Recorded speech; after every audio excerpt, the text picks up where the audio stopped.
안녕하세요. 호주 제일검 영입니다. 오늘은 호주의 육가원 공장, 그 중에서도 소공장에서 각 부서별로 어떤 작업을 하는지 알아보겠습니다. 오늘은 공장 전반적인 프로세스에 대해서 설명을 할 거고, 이후 영상에선 각 부서에서 세부적으로 어떤 일을 하는지 다뤄보겠습니다. 먼저 도축 라인입니다. 호주에서는 킬 플로어, 슬라우터 플로어라고 부릅니다. 이 과정에서는 살아있는 소를 기절시키고 피를 빼고 가죽을 벗기는 등의 작업이 이루어집니다. 각 공장의 공정에 따라서 작업 방식은 조금씩 다를 수 있지만 순서가 크게 벗어나지는 않습니다. 주요 작업으로는 소를 기절시키는 스터닝, 소 안의 피를 제거하는 블리딩, 가죽을 벗기는 작업인 스키닝, 내장을 제거하는 커팅, 소를 반으로 자르는 스플리팅, 도축된 고기를 세척하는 카커스 워싱, 그리고 이렇게 작업이 완료된 바디를 칠러에서 일정 시간 동안 시키는 칠링 작업, 크게 이 정도로 구분할 수 있습니다. 나는 다른 일을 하는데 라고 하실 수도 있는데, 제가 말씀드리는 건 큰 공정들이고 저 큰 공정들 안에서 또 세분화되는 거라 나중에 부서별 세부 작업에 대해서 영상을 만들 때 더 많은 잡에 대해서 한번 다뤄보도록 하겠습니다. 다음으로는 보닝룸입니다. 이렇게 도축이 끝난 고기는 보닝룸으로 이동하게 됩니다. 여기서는 뼈를 발라내고 지방이나 불필요한 부분을 다듬는 작업을 합니다.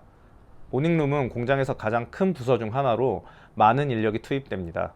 주요 작업으로는 뼈를 발라내는 보닝, 한국에서는 발골이라고 하죠. 발골한 고기를 부위별로 나누고 불필요한 부분을 다듬는 슬라이싱, 한국에서는 정형이라고 합니다.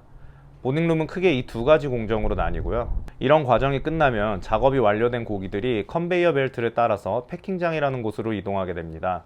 이곳에서는 작업이 완료된 상품들을 플라스틱 백에 담는 진공 포장, 그리고 진공 포장이 된 상품을 박스에 담는 패킹 혹은 박싱, 무게를 측정하고 정보를 입력하는 라벨링 등의 작업을 진행합니다.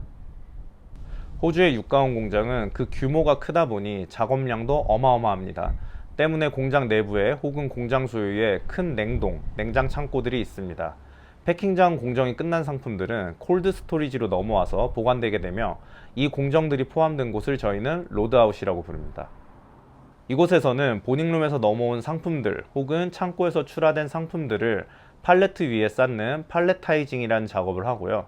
팔레트에 쌓여진 상품들을 출하하는 로딩이라는 작업을 하기도 합니다. 한국으로 치면은 상차 느낌입니다. 로딩 작업까지 했으면 공장에서 할 수 있는 모든 공정이 끝났다고 생각하시면 됩니다. 상품이 출하된 거니까요. 또 다른 파트인 렌더도 있는데요. 육가원 공장에서는 고기뿐만 아니라 부산물도 활용을 합니다. 가죽, 뼈, 내장 등은 렌더링 공정을 거쳐서 사료, 비료, 그리고 기름 등의 원료로 사용이 됩니다. 보통 워홀로 분들이 가지는 않으니까 걱정하지 않으셔도 됩니다. 이곳에서는 지방, 기름 등을 추출하고 뼈나 가죽 등을 가공하는 일을 합니다. 지금까지 호주의 육가원 공장에서 어떤 일들이 이루어지는지를 알아봤습니다.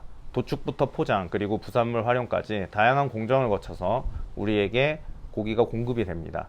오늘 영상은 여기까지입니다. 구독, 좋아요 부탁드리겠습니다. 감사합니다.